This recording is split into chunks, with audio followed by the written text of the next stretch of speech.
Ele também fala que nós vamos ouvir de guerras e rumores de guerra.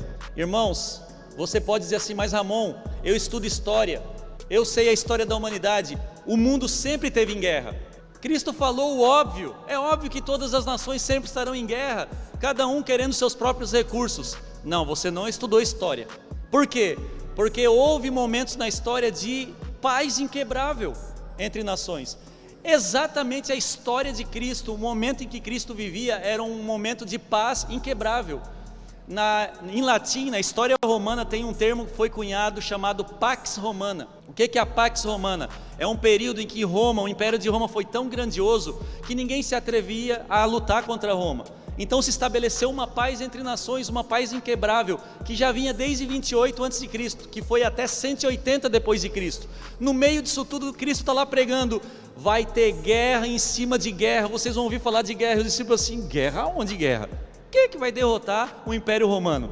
Quem é que vai trazer guerra contra Roma? Só que Jesus é Deus, Jesus é o Filho de Deus revelando, vai ter guerra. Deixa eu falar um negócio para vocês. Depois de 180 depois de Cristo, então nação se levantou contra nação, virou comum, mas eu quero dizer um negócio para você. A frequência das guerras e o número de mortes, a taxa de mortes por guerra só vem aumentando. O século XX foi o século da história da humanidade em que mais se morreu por causa de guerra, mais morte houve por causa de guerra. Para você ter uma ideia, no século anterior, no século XIX, nós tivemos 0,90 mais ou menos por cento da população morta por guerra.